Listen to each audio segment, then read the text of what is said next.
Bom sábado. Vamos lá, título da lição, verso, para a gente começar.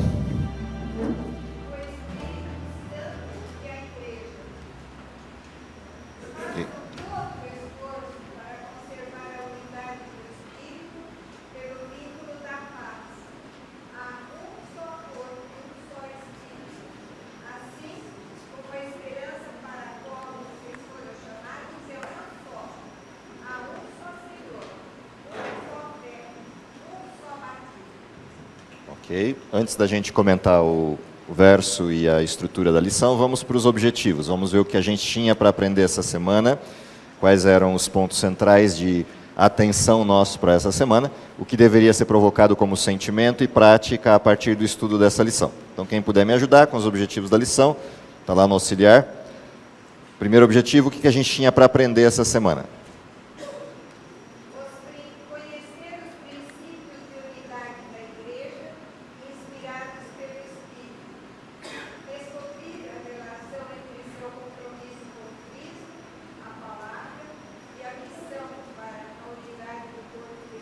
Portanto, os objetivos estão concentrados em algumas questões. O primeiro desses elementos é quais são os princípios que unem a igreja, ou seja, a igreja está unida ao redor de alguma coisa. Que princípios são esses que fundamentam a unidade da igreja? O segundo tema dentro desse mesmo objetivo de conhecimento é que relação existe entre o compromisso com Cristo, com a sua palavra e a missão, para que isso produza a unidade do corpo de Cristo. Ou seja, além dos princípios que fundamentam a unidade, tem três questões primárias, Cristo, a palavra e a missão, que provocam esta unidade de alguma maneira. E entender essa relação, como é que essas coisas se relacionam, é parte do objetivo nosso de conhecimento para essa semana. Isso deveria provocar em nós um sentimento. Qual é o sentimento?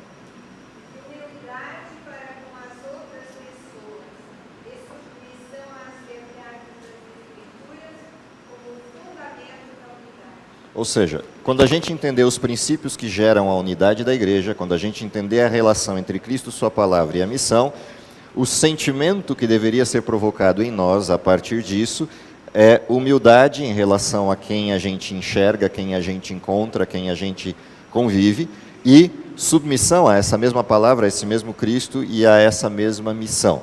Esse deveria ser o sentimento provocado em nós. Dado que esse sentimento é provocado, isso fundamentaria a unidade da igreja e a unidade da fé. Qual a prática, então? Permitir que o Espírito Santo elimine de sua vida o interesse próprio em favor de uma causa maior, a unidade da igreja. Ok? Dentro desse contexto, o que a gente tem como referência é a prática resultante do sentimento de humildade e do sentimento de submissão é a ação do Espírito substituindo aquilo que é nosso foco pessoal enquanto interesse por um outro foco que é comunitário, que é a missão.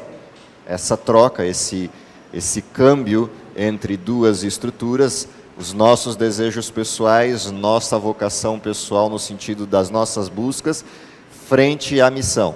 A troca desses dois elementos e a integração da nossa vida pessoal, dos nossos desejos pessoais com a missão, esse é o câmbio que deveria acontecer entre um e outro desenho, entre o formato de abordagem de um cristão genuíno e um cristão que só esquenta banco, que só esquenta processo. Então, esse é o nosso desenho de lição, é por aí que a gente tinha que caminhar. Bom, vamos para os princípios. Quais são os princípios que regem a unidade da igreja ou a unidade da fé? A gente viu vários deles espalhados nos títulos da lição dessa semana. O primeiro desses elementos, por óbvio que pareça, que une a igreja, é o seu próprio nome, Igreja Cristã. Portanto, o elemento central de unidade da igreja é essa pessoa chamada Cristo. Esse é o ponto central de unidade da igreja. Por que é importante entender que Cristo é a razão da unidade de toda a igreja no sentido daquilo que Deus separa como seu povo? Se a gente olhar a Bíblia, Gênesis a Apocalipse, só há uma pessoa que corre o fluxo da Bíblia inteira. Se você vai a Gênesis 1, ele abre com a primeira frase dizendo: Jesus criou céus e terra. E a gente sabe que é Jesus porque os evangelhos assim o descrevem. João delimita que o Deus lá da criação é o Verbo, e esse Verbo é aquele que se fez carne. Portanto, a Bíblia abre com a pessoa de Cristo. E Jesus criou. Curiosamente, a Bíblia fecha com a pessoa de Cristo. Se você vai ao último capítulo da Bíblia, Jesus vem. Esse é o último texto, é a última referência que fecha as Escrituras.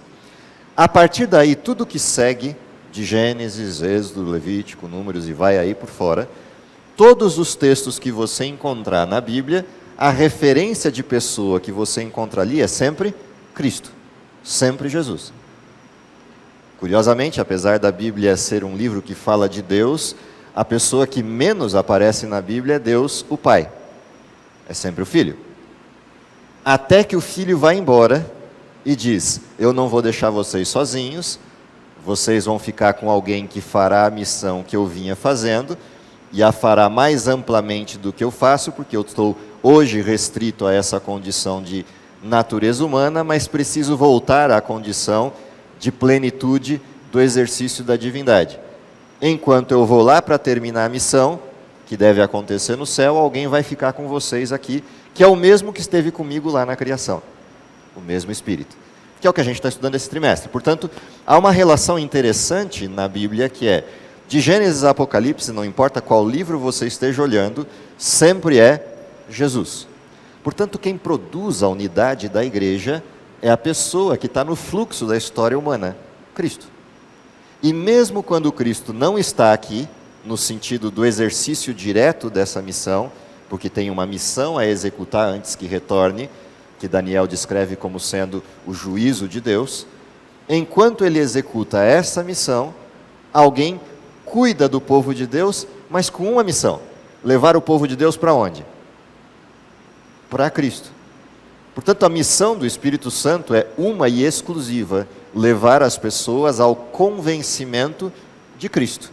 E isso está na missão que estava na oração agora há pouco. Ele nos convence do pecado, nos leva à justiça. Se a gente olha, convence do pecado, o que diz o texto do convencimento do pecado? Porque não acreditam em mim. O que diz o texto quando diz, convence da justiça? Eu não estou mais aqui, então é necessário que alguém aponte para mim e me mostre a vocês. É a missão do Espírito. E do juízo, ou seja, que alguém diga para vocês onde é que eu estou, enquanto eu não estou aí. Estou aonde? Vindicando o caráter de vocês, vindicando vocês como benditos do meu Pai. Ou seja, mesmo a missão do Espírito no intervalo, enquanto Cristo não está aqui, é nos apontar para Ele. Portanto, só há unidade possível na fé se houver convencimento de Cristo. Se a gente entender quem Ele é, quem Ele foi, quem Ele está sendo, o que Ele pretende ser. Entender isso é o que produz o primeiro elemento de unidade na fé. É curioso porque é exatamente esse mesmo Cristo que produz a desunião. Não o Cristo pessoa, o Cristo conceito.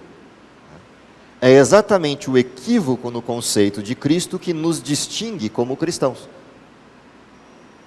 Somos um cristianismo ou 33 mil cristianismos? Somos um Cristo enquanto pessoa, mas 33 mil religiões cristãs diferentes. Exatamente a não compreensão desse fluxo contínuo do exercício de Cristo no Velho e no Novo Testamento, passando por todos os textos da Bíblia, é que produz a divisão do cristianismo. Se a gente vai para o mundo cristão moderno dos nossos dias, a ênfase do cristianismo moderno é um evangelho de uma graça sem sentido que não exerce compromisso. Porque se diz que o testamento anterior, que é o velho, foi abolido. Mas espera lá, como o mesmo Cristo do novo aboliria ele mesmo no velho? Como o Cristo do Novo Testamento extinguiria a missão do Cristo do velho? Se é um fluxo só. A não compreensão correta de Cristo produz desunião, desarmonia e, portanto, divisão. E é o que a gente assiste no cristianismo. Todo dia nasce uma igreja cristã nova, com uma nova abordagem do Cristo. Dentro do que a gente viu na lição dessa semana, há alguns elementos ao redor deste Cristo que o demonstram, que fazem com que a gente compreenda quem Ele é. E esses são os pontos de unidade apresentados ao redor deste Cristo, que é o ponto central da unidade cristã. E a razão de eu pôr a cruz aqui é exatamente para a gente guardar na memória esses elementos. Cristo é o centro de atenção do cristianismo, é a razão de sermos, a razão de existirmos. Seja por criação, seja por redenção. Seja lá no início, quando não éramos e passamos a ser, seja agora, quando não somos, porque estamos mortos nos pecados, e passamos a ser pela redenção, pela justiça de Cristo. Quais são esses elementos que estão integrando a fé? O primeiro elemento interessante da integração, que a lição traz como referência, é o batismo. Se você olhar lá na cadeia dos títulos da lição, a primeira referência de unidade neste Cristo se dá pelo batismo. O que é batismo? E por que esse elemento demonstra a unidade cristã? O que quer dizer batismo? O que é batismos? Batismo é sepultamento, é símbolo daquilo que ocorre na morte. Uma das razões pelas quais o batismo é por imersão. Simboliza que você morreu. Para quê? Para que morremos? O Espírito nos convence do pecado. Se nos convence do pecado, demonstra que estamos mortos nos pecados. Por que eu preciso do batismo? Eu preciso morrer para aquilo que eu estou morto. É o nonsense do desenho. Eu estou morto e preciso morrer. Estou morto por causa dos pecados e preciso morrer para estes pecados, para poder ressurgir em novidade de vida. Portanto, o primeiro passo, o primeiro desenho que nos leva a esse Cristo que nos une, é a convicção do pecado. É quando eu encontro esse Cristo frente a frente, e pelo constrangimento do que Ele fez por mim na cruz, eu me convenço de que a morte de Cristo nessa cruz tem um propósito, uma resultante. A resultante é a possibilidade de vida para aquele que hoje está morto nos pecados, porque alguém sem pecado morreu por mim. Alguém sem pecado ocupou o meu lugar nessa mesma cruz, me dando a oportunidade de não ter que passar por essa cruz, mas aceitá-la como processo vigente em mim. Quando eu faço isso, eu morro para os pecados. Quando eu aceito o que Cristo fez por mim na cruz, eu digo que eu deveria estar lá e não preciso estar, porque Ele esteve por mim. E, portanto, eu morro para os pecados e nasço para Cristo. Vivo para Cristo. Portanto, esse é o primeiro ponto de referência da entrada no desenho da salvação e, portanto, o primeiro ponto da unidade. Curiosamente, em paralelo a esse desenho chamado batismo, está acontecendo uma coisa em nós, fruto do trabalho do Espírito Santo atuando em nós, que nos desperta essa convicção de que estamos em pecado, mortos em pecado, necessitando de Cristo. Essa coisa que nasce em nós é chamada na Bíblia de fé, que é um outro desenho dessa mesma unidade. Só é possível essa unidade se eu consigo ver com os olhos da fé o Cristo que me une, o Cristo que me busca, o Cristo que me resgata, o Cristo que morreu por mim, o Cristo que me quer vivo. Portanto, esse desenho de fé, que é despertado no nosso coração como um dom de Deus, a fé é de Deus, é dada por Deus, é concedida por Ele a todos os sujeitos que vivem na terra, ela pode ser alimentada ou não. Se alimentada, a consequência natural desta fé será a convicção do pecado. E aí vem uma decisão. Aceito o que Cristo fez por mim ou não? Porém, essa fé pode não ser alimentada. E aí eu não me convenço do pecado. Não convencido do pecado, eu troco a fé pela autossuficiência. Eu troco um elemento por outro. troco o domínio de Deus na minha vida, que começa a se instalar, pelo meu domínio das minhas vontades, das minhas paixões. Portanto, há uma inversão.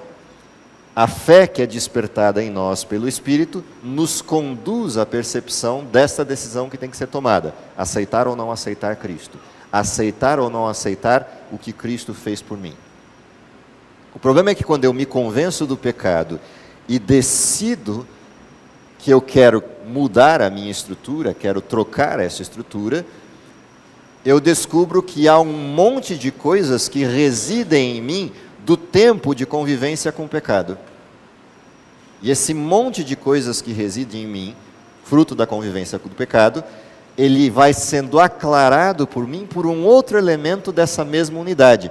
Porque quando a gente olha o conceito de fé na Bíblia e olha de onde a fé vem, o texto nos infere que a fé vem de onde? A fé vem pelo ouvir. E ouvir do quê? Portanto, o outro elemento que nos dá a referência dessa unidade é a base dessa mesma fé, porque a fé não é no vazio. A fé não é um elemento etéreo, um elemento esotérico, algo que está solto aí como fumacinha em espíritos que vagueiam por aí ou em forças interiores que dominam o homem. Não, a fé tem uma referência concreta, porque é fé numa pessoa. E essa pessoa se apresenta para a gente por uma referência explícita. Essa referência explícita é a base da nossa fé, a palavra. É nisso que se fundamenta a nossa fé. O problema é que quando eu me deparo com essa palavra, eu vejo que há um contraste entre o sujeito que devia estar na cruz e a descrição que essa palavra faz de como esse sujeito devia ser. De quais eram os planos, as intenções de Deus quando lá no início criou.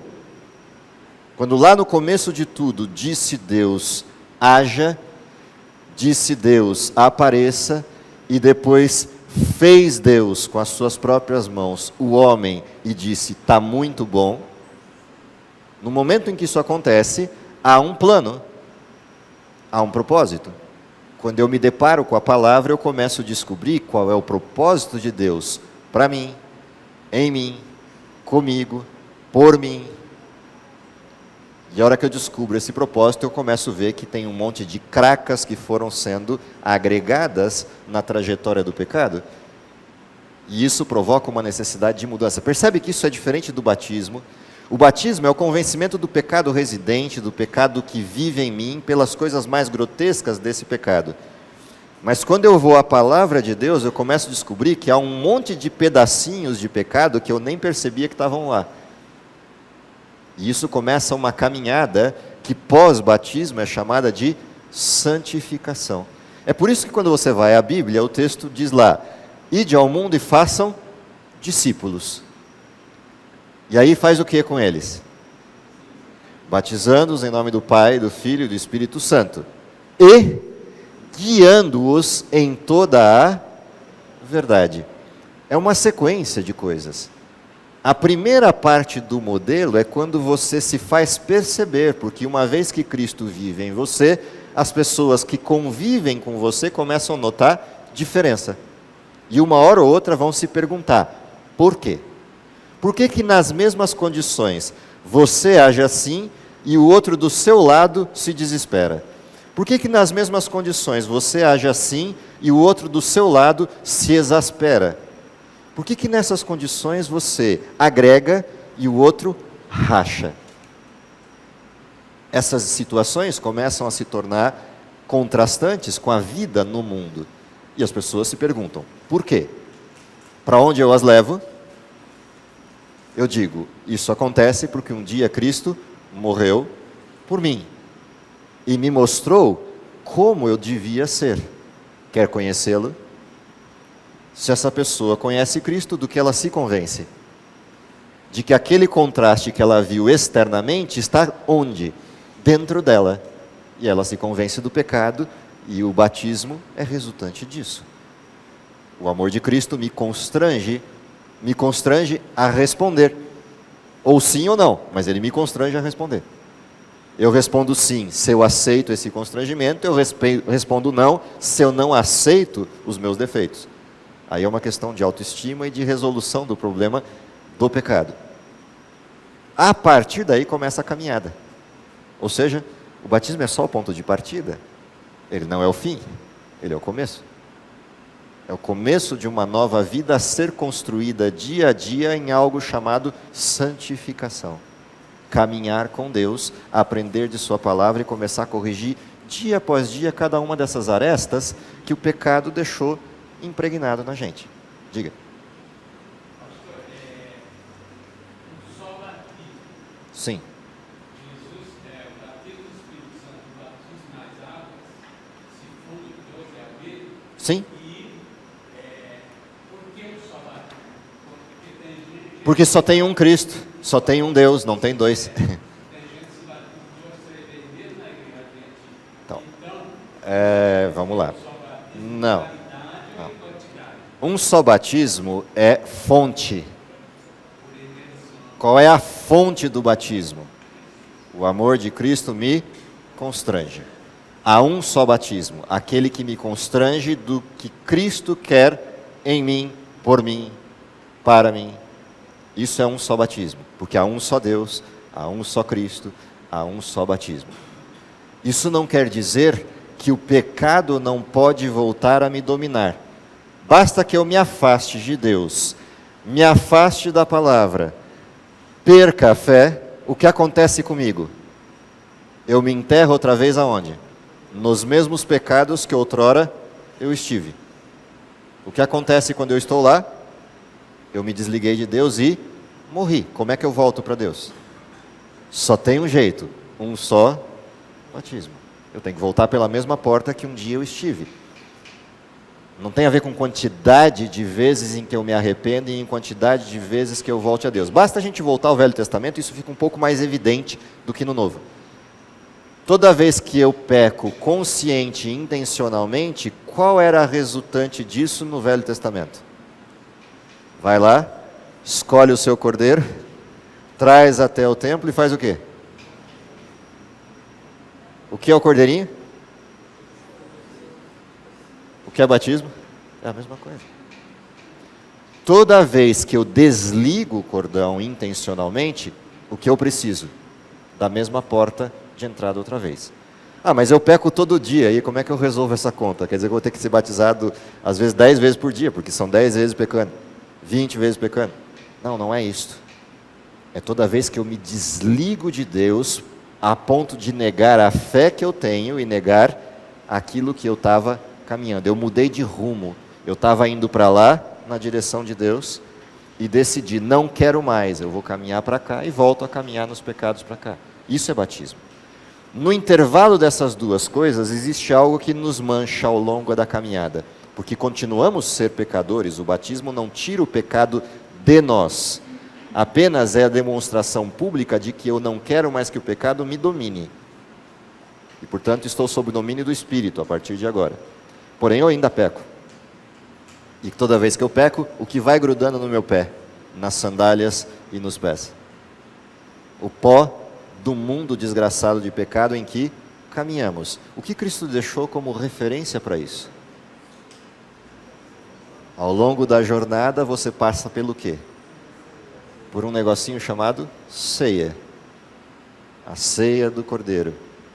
Que me faz lembrar que, apesar de eu estar nos caminhos de Deus, os meus pés ainda continuam na desgraça deste mundo e vão se empoeirar com ele.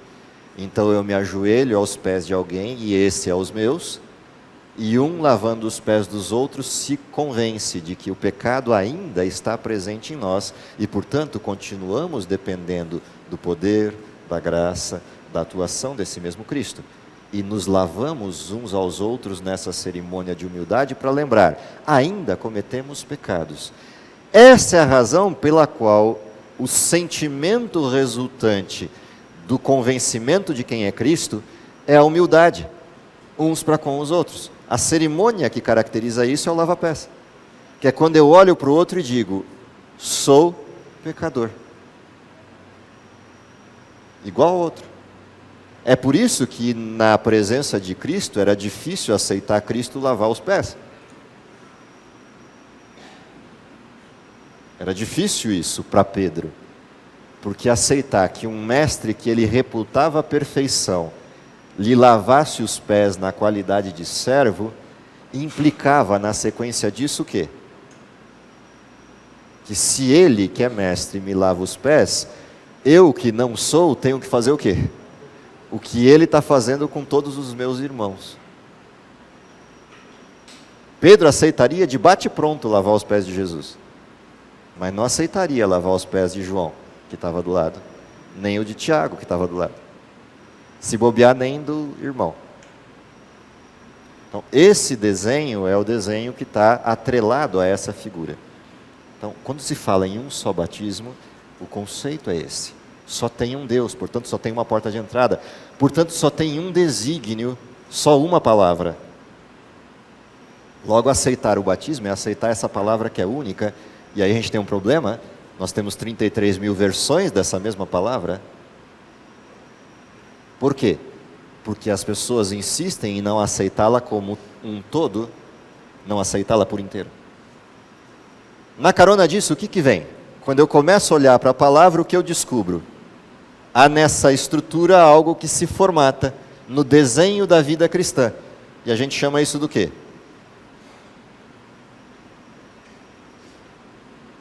Doutrina. A Bíblia fala a sã doutrina. Ou seja, quando eu passo através desse caminho, fé, batismo, começo a tomar contato e conhecimento e comunhão com essa palavra através do Cristo e do mesmo Espírito, eu vou descobrindo o quê? A sanidade do Evangelho, que corrige um monte de arestas na gente. A primeira aresta que corrige é a insanidade do pecado, porque a sã doutrina me mostra a não razoabilidade do pecado. O pecado é sem sentido. Mas não é só isso que a sã doutrina corrige. E eu coloco o sã doutrina porque a doutrina não sã me estraga. Mas a sã doutrina corrige as arestas do pecado, a irrazoabilidade do pecado.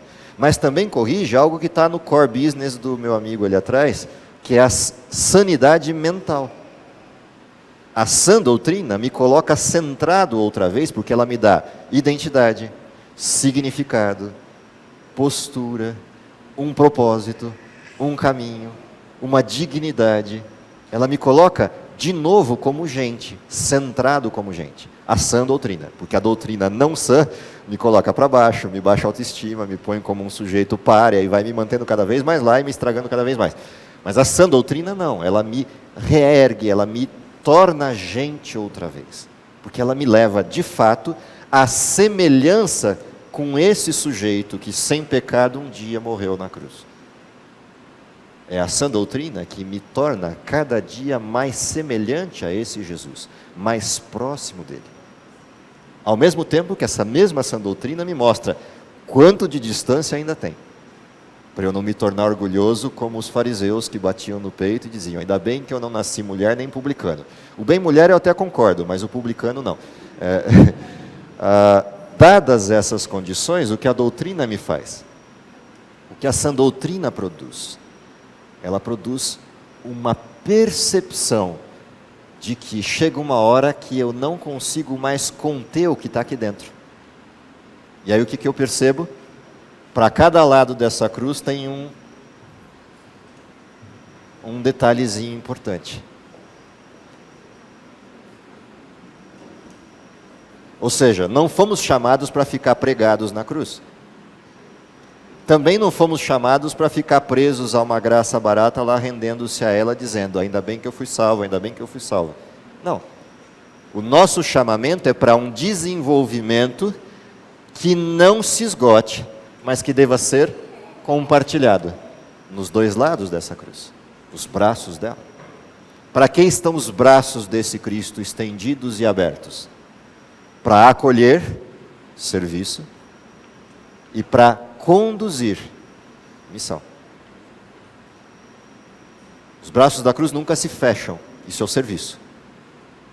Fomos chamados para um serviço a um mundo de desamor, cuja referência de missão está em capítulo 24 de Mateus, versos 12 a 14.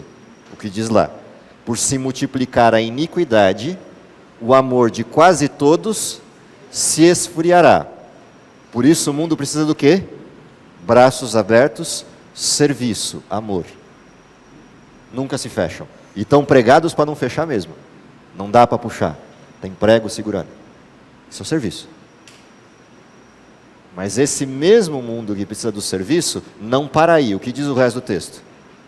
Aquele que perseverar até o fim. Perseverar no quê? Se o texto anterior dizia que o amor de quase todos se esfriaria, é perseverar no quê? Está doendo, mas continua aberto. Está machucado e sangrando, mas continua disposto. Esse é o perseverar. Aí vem o próximo texto, que é o que junta o que está no centro dessa cruz. Qual é o próximo texto? E este Evangelho do Reino. Então, aquele que perseverar até o fim e ser salvo, este que vai perseverar até o fim e ser salvo, porque perseverou no amor, está lá pregado, está doendo, mas continua exercendo amor. O que ele faz? Ele vai para o próximo estágio. Este Evangelho do Reino será pregado em todo o mundo. De que jeito? Em testemunho. Ou seja, não é de palavra, não é de língua, é de que jeito? De que jeito? Percebe? Há um desenho. Essa ação do Espírito em nós, por nós, nos conduz à missão correta, que não é simplesmente ficar como está, não é que isso não seja importante, tá? Pregar é importante, falar é importante, propagar a mensagem é importante, mas uma vez que o mundo receba uma mensagem, o que o mundo imediatamente vai procurar? Se aquilo é utopia ou se tem gente vivendo.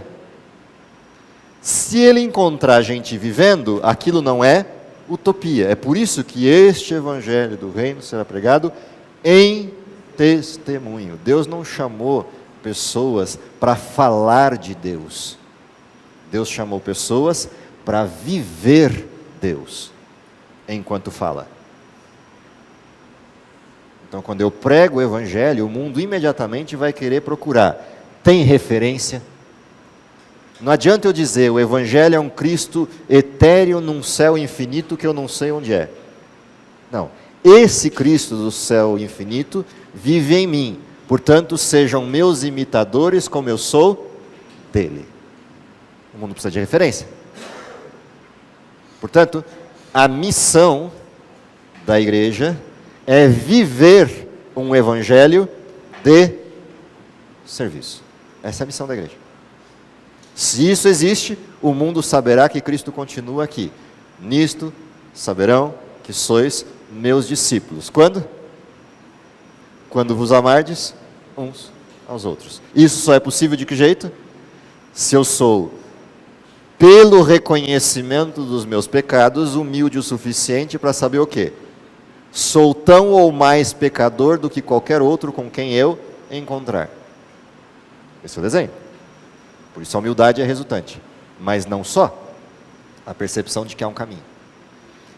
Esse é o desenho da lição dessa semana. É um desenho simples, é uma lição bastante objetiva, mas que traz, por trás dela, algo que se a gente quisesse brincar um pouquinho, dá para fazer teologia para o resto dos próximos anos e aprofundar cada um desses elementos aqui. Mas o que é interessante disso é perceber que tudo isso aqui está integrado num movimento único.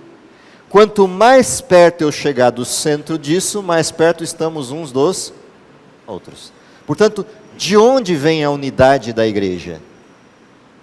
De um desejo etéreo, vamos ser amiguinhos, best friend forever. Não, não é assim que funciona. O único jeito de ter unidade qual é?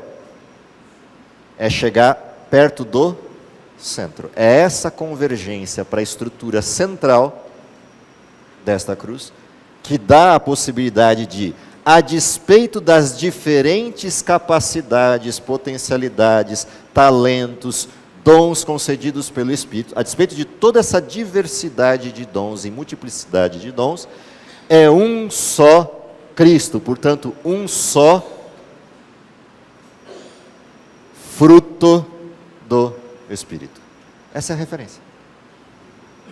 Quanto mais próximo disso, mais unidos. Quanto mais distante dessa verdade central, mais desunião, mais desestrutura. O que é o vínculo da paz? Que estava também na oração, e você usou o termo, o vínculo da perfeição, que é a mesma coisa. O que é o vínculo da paz? Justificados, pois, mediante o quê? A fé, temos o quê? Paz com Deus. E aí, como é que é o resto do texto? Abra lá, Romanos 5, vamos terminar com ele. Vamos encerrar com ele. Romanos 5, capítulo 5, verso 1 em diante.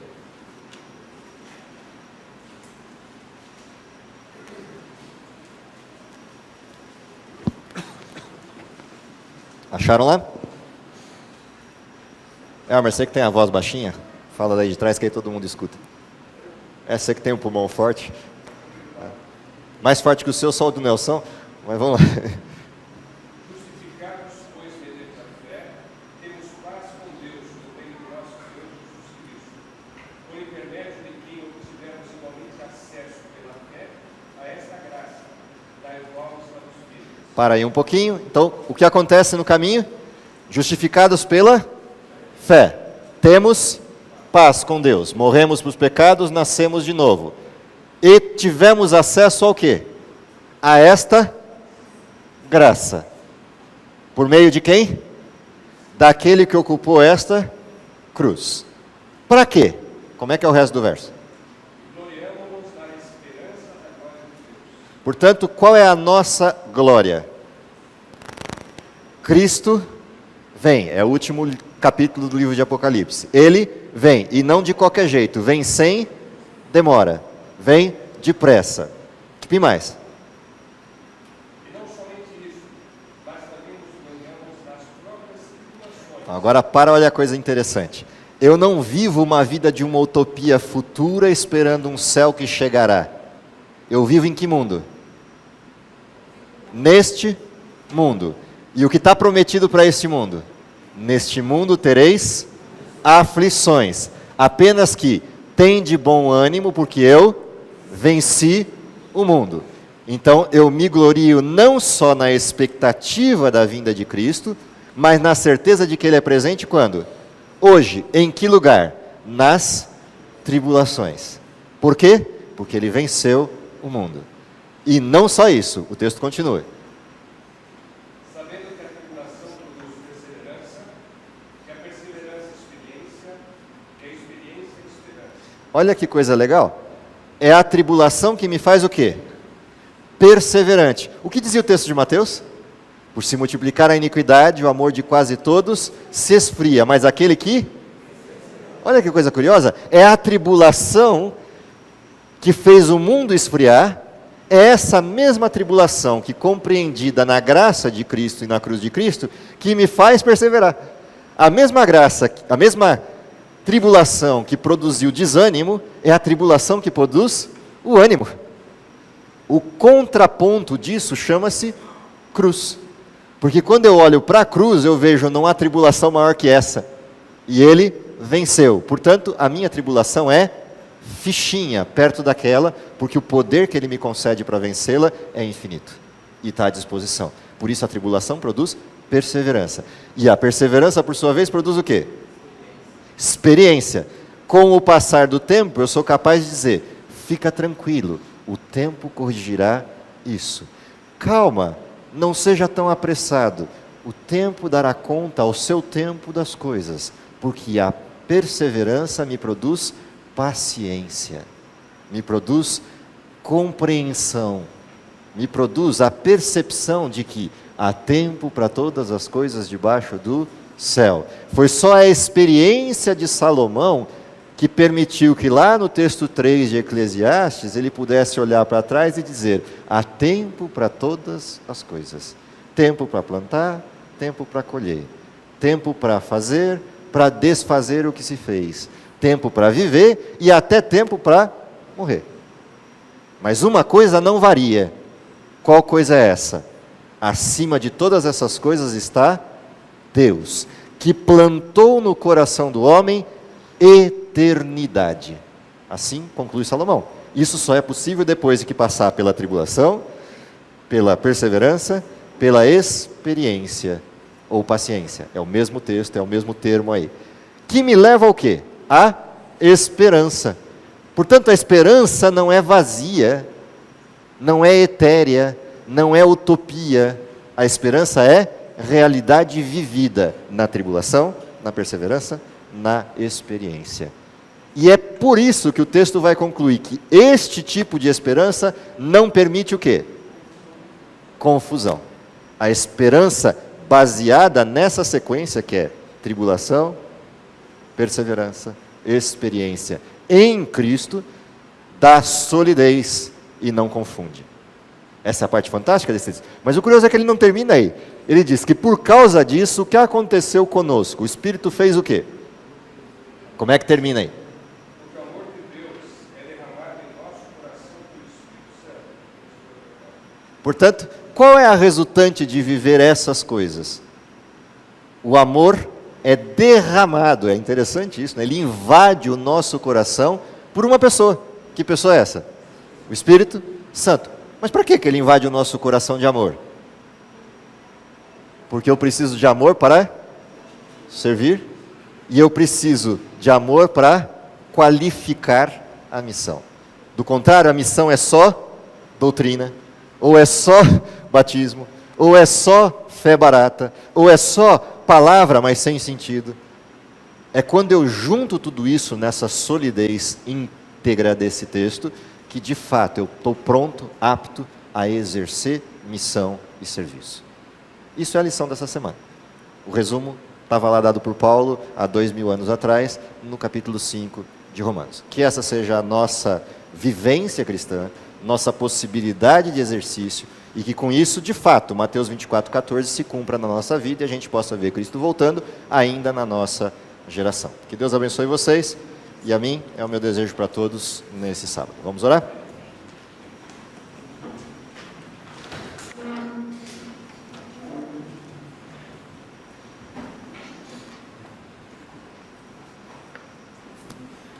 Querido Pai que está nos céus, te agradecemos, em primeiro lugar, pelo dom da vida, pela oportunidade de sermos chamados teus filhos, pela cruz do Calvário, que nos permitiu o acesso a essa graça maravilhosa de sermos herdeiros do teu reino.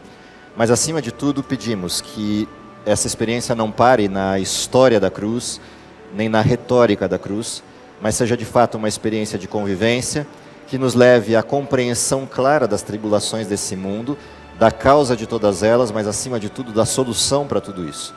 E que essa solução nos pacifique o coração, nos dê a paciência e a perseverança necessárias para que o mundo veja em nós a presença desse mesmo Cristo. Dá-nos o poder necessário, os dons, talentos e tudo aquilo que é preciso para o exercício da missão e para o pronto serviço, é o que lhe pedimos por Jesus. Amém.